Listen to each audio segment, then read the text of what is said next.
Welcome to the Firing Squad Podcast, where four guys talk about blazing hot topics that they discuss when no one else is around. No fluff, no bull. They tell it like it is. And now, here is the squad.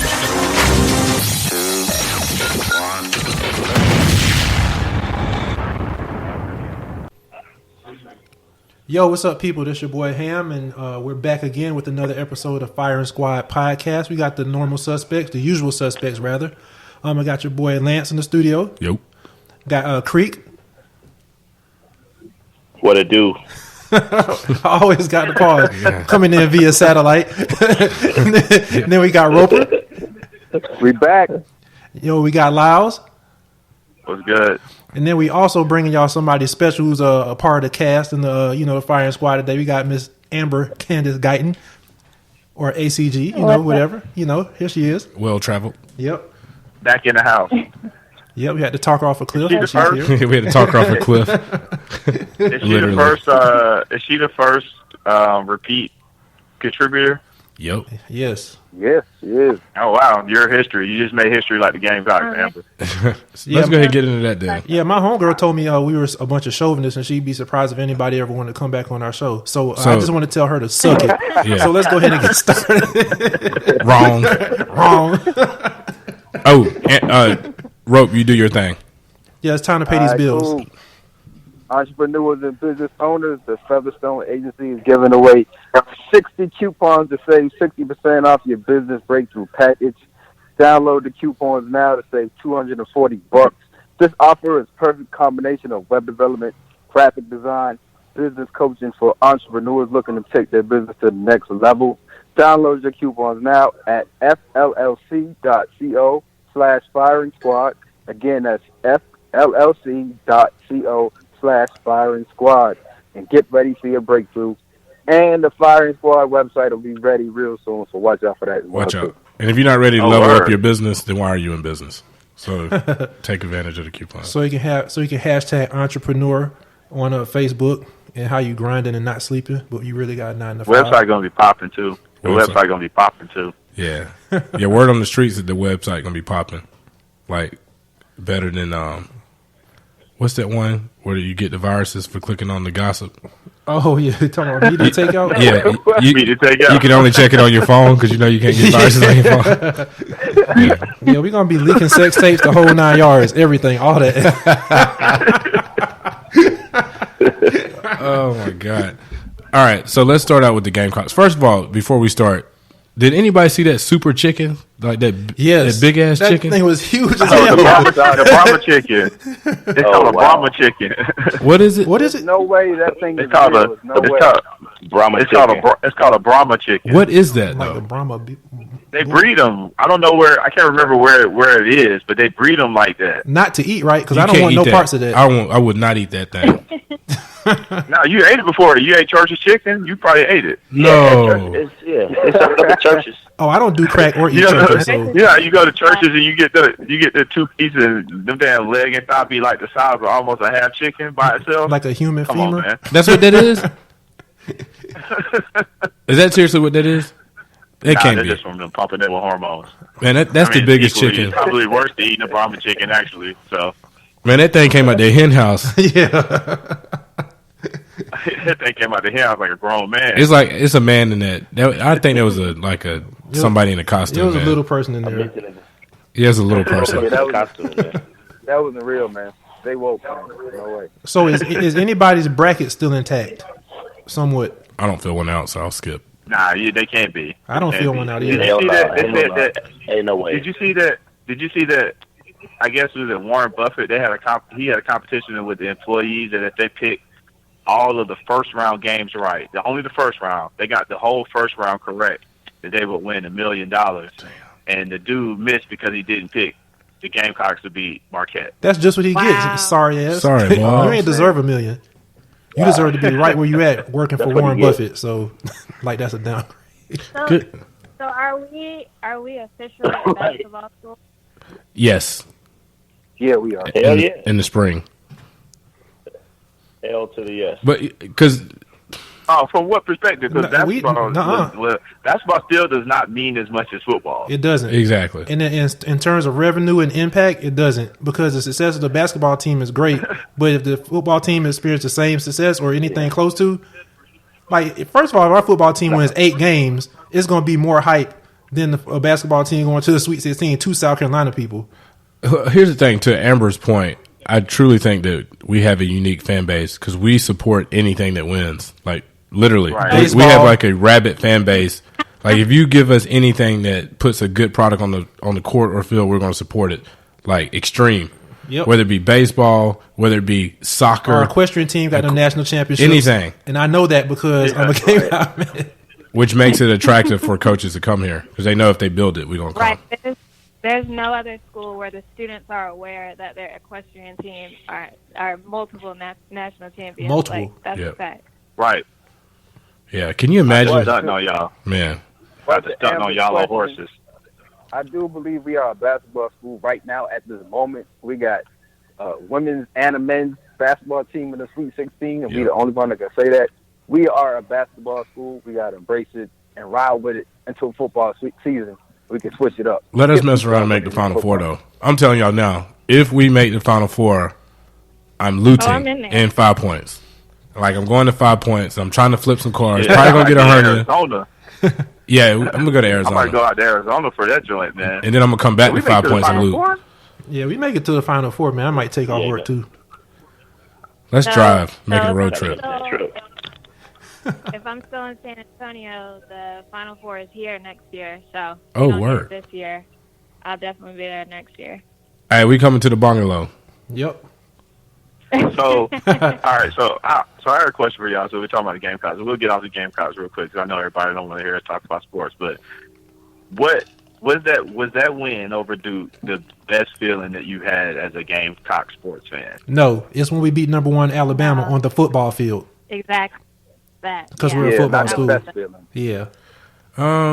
It's not the best, but it's up there. Yeah. It's top 3. It's top 3. It's top 3. Top 3. Here's the thing. I don't know. The Alabama definitely was up there. Lyles, you and I were talking about this. The Michigan game when Clowney had to hit was up there because I almost blacked out. When it went from that fumble to that hit, like within 30 seconds, I literally almost blacked out. That turn. Yeah.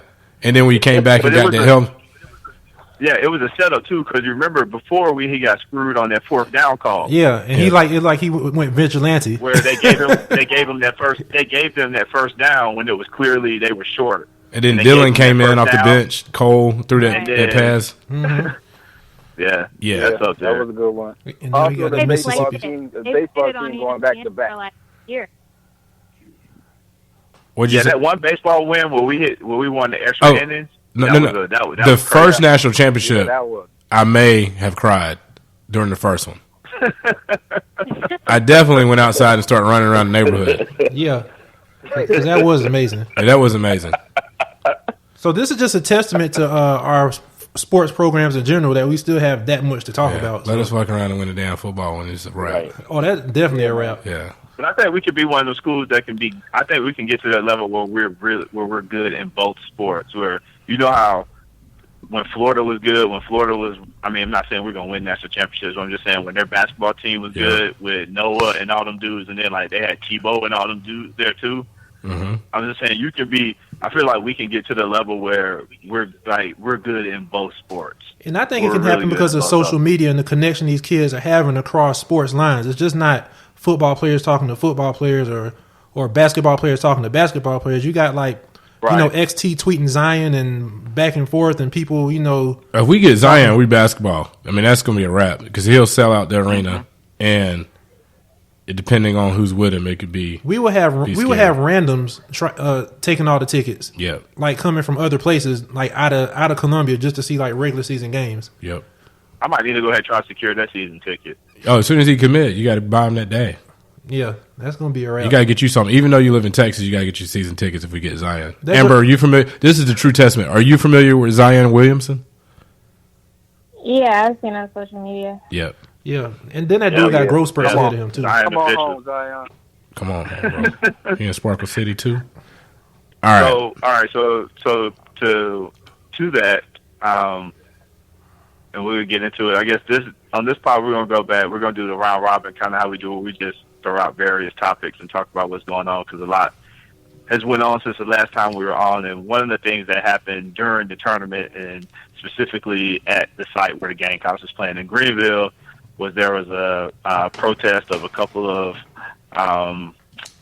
dudes that were hanging Confederate flags and had a bunch of Confederate flag paraphernalia at the arena, and it made made the rounds in the media and everything. And Frank Martin had to answer it on every one of his interviews. I watched a bunch of his. Yeah, his answer was good. But I wanted to specifically ask y'all because I want to ask y'all two questions about it. One, because everybody on the pod pretty much is from South Carolina. I mean, I grew up in Nashville, but my mom's entire side of the family is from South Carolina. I went to school in South Carolina. I lived in South Carolina for several years too. So, I mean, we're all pretty much, really connected to South Carolina. How do y'all feel every time that there is a Confederate flag issue that happens in South Carolina or something, that it gets magnified because it's in South Carolina? Because I think one of the parts of Coach Frank Martin's rebuttal to the question was that, he said, he was like, I don't think these aren't the only guys, going around with Confederate flags. There's people in different states and everywhere else going around with Confederate flags on their cars or hanging them or whatnot. But it seems like every time something happens in South Carolina, it's a huge deal. I feel like we made it a huge deal. Mm-hmm. I mean, it's always been an issue. And once the Emmanuel 9 were killed, Nikki Haley took it upon herself to make it plain that, hey, this is not what represents the best of us or any of us. And when it came down, it was a big deal. I mean, even when it came down off the State House and went up, then I felt like it was in the national media. So that's kind of what we've stamped ourselves as, unfortunately. So it's always going to be, even in undergrad, I remember doing MLK March, there's always, dozens of Confederate reenactment people and folks out there with a flag. That's just how we roll, unfortunately. Which can we talk about that? I just don't understand that, the reenactment thing. That's the weirdest thing to me to see, because the Dirty Poors that was hanging the flags. First of all, it was a whole family of Dirty Poors that was hanging the flag from the parking garage, kids. Yeah. And I'm not just saying dirty because they literally were filthy dirty, dirt on them. And me and Lance actually crossed paths with these dudes. Yeah. We walked right past them. They were Dirty Poors. And I just didn't even give them the time of day, any type of attention. Lance laughed at them. I feel sorry for them because, for one, think about it. These fools do reenactments of the Civil War, but they hate for us to talk about slavery. That's the craziest thing. And they change the narrative. They make it so they spin it so that it's like they won. Yeah. Yeah, they try to make it historical and right. In terms of the reason why they have the flag up, even though but they give it that alternate ending. That director's cut. The alternate ending. Yeah, well, I find myself just constantly being annoyed because, just for example, any female that's ever asked me for advice when she's getting in an argument with a dude, I'm like, okay, if you really want to get this dude bad, just don't say anything. Completely ignore him and you'll crush him. But nobody ever has the willpower to do that. And I feel as though, you know what I'm saying, we got to a point we need to be aggressive. We did that, but we just can't. We just love entertaining these people.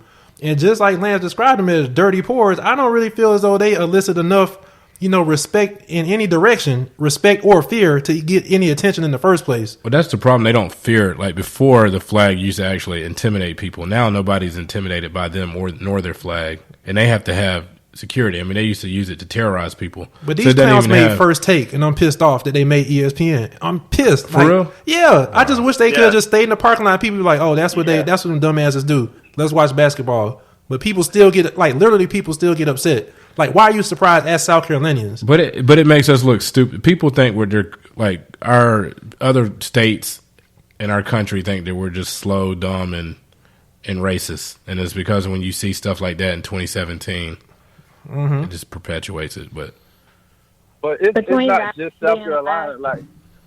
real quick, like, it's not just South Carolina, because there was a case in Georgia where there was some guys